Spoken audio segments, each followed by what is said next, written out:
My name is Greskiewicz. I'm 28 years old. I've been fighting since June 2005 was my first fight. I started training just before that in March of 2005. I have 55 fights to date, turned pro in 2007, 31 pro fights. I fight at a Cool Hearts Muay Thai in Philadelphia, Pennsylvania. My trainer is Rigel Balsamico.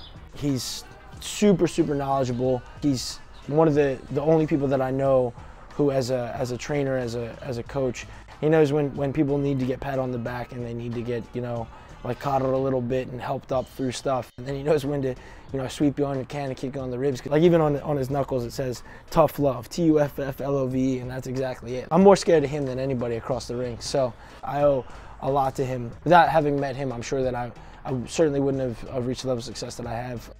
I never really got into any trouble. Never drank a sip of alcohol, never touched any drugs before my life, never had a cigarette, anything. I got two awesome brothers that are in the same boat as me. I got a twin brother and an older brother. And we kind of could see the negative things about, drug addiction and substance abuse. We had a tough time like making ends meet and stuff. My parents are divorced. My mom had, problems. She was like alcoholic and drug addict and stuff when I was growing up, and I had to deal with that. I lived with her, didn't live with my dad. My dad was still part of my life, but it was, that was a big part of my upbringing, that it taught me a little bit of a, work ethic and be able to make my own decisions and to work hard for myself.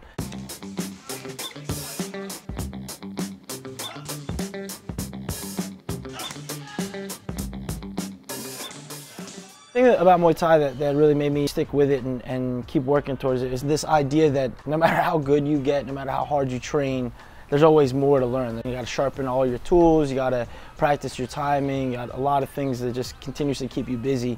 It's probably like the most blue-collar sport there is. You put more hours into it than you get out. As far as like what I'm making like less than minimum wage if you think about like how much money, how much time I'm putting in and stuff. I mean, Muay Thai is my only job. This is the only thing I do. I train, I help my fellow students. I'm kind of the team captain. I have personal clients and things like that, and then I get paid to fight. But just the money comparatively is just really not there for Muay Thai. So I'm really hoping and waiting that it's going to catch up, because I know that people love it. I know that there's a giant draw for it, crowd for it somewhere. If somebody can tap into it. I'm pretty humble at the fact that there's a lot of people a lot better than me. There's only a few world titles that really mean a lot. The WMC title, the WBC title. I'd love to just fight for one of those world titles. I'd love to be world champion someday. I did win a WBC international title. I fought the WBC UK champ, Bernie Mendieta. I fought him last year and I did well. Cut him pretty good early, and then I kind of put it on him. Tough kid, but I came out on top and I earned that strap. So that was like my biggest ribbon that I've won so far.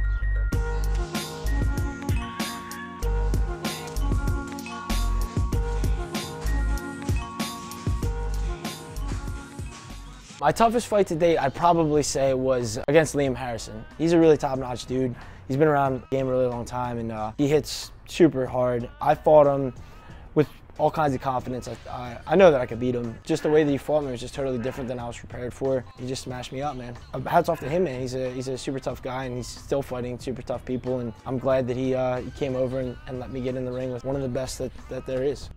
The people that I think that really are responsible for my success in the ring and just be able to push me during training and just keep me interested in it is my camp. We have a strong group of fighters and students and people that just love Muay Thai. There's a lot of really tough guys and really tough girls that are super good technicians and are beasts, and without their help I really wouldn't be able to get as excited about training as I would. I wouldn't love it like I do. There's a lot of times when I don't have fights coming up, I try my best to really be here and work hard for my brothers and sisters at the camp and be motivator and be a coach and share my knowledge with them. But also I try to train with them too and sort of lead by example a little bit.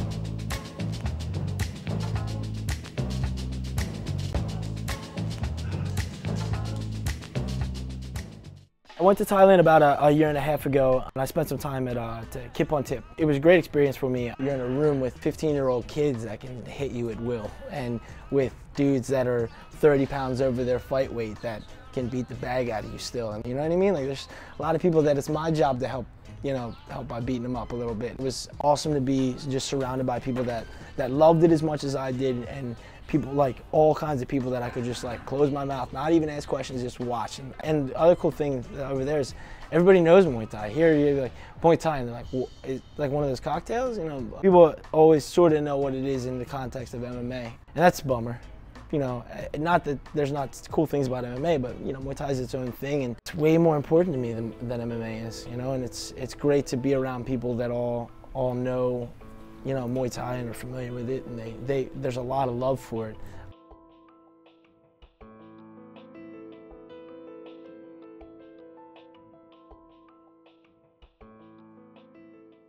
One of the things that we always say, that my crew always says, Muay Thai is for life. It's not just for fighting. And it's really like reformatted my ideas about religion. You know, I'm Buddhist now. You know, it makes me go to bed early and wake up on time for my training, and it keeps me in check with what I'm eating.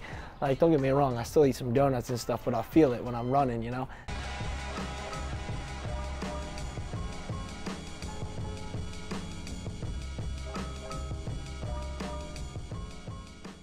Fighters fight. Like I've said that before, and something that me and my coach sort of joke about. You know, God bless the internet, but you know, there's a lot of people there that love to talk about fighting and love to tell people what they're doing and what they need to do and what they're doing right and what they're doing wrong. And a lot of people there to pat a lot of people on each other's backs and pat themselves on the back about a lot of stuff.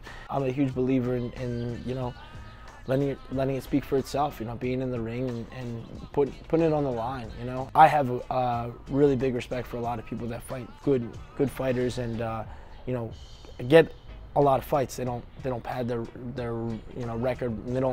They're not careful about the people they fight. They're not fighting a bunch of people that they know they're going to beat for their first 15 fights, you know, before they test it, and then they call it a day as an undefeated fighter. I don't believe in that. You know, you're not going to get any better playing kickball with 9-year-olds. If you claim to be one of the best, you got to go in there and get punched by people that are the best. I don't claim to have anywhere near a perfect record, you know. I'm still on the winning side of things, but you know, I've fought some really top-notch people that I really respect and have done a whole lot. I'm proud of that, and I think that's definitely part of my philosophy as a fighter, is I can really know who I am and, you know, how well I can do. And you know, I believe in myself, I believe in my training, I believe in like my camp, my coach, and I believe that I'll do well against the best in the world, because I really do believe that I am among the best in the world.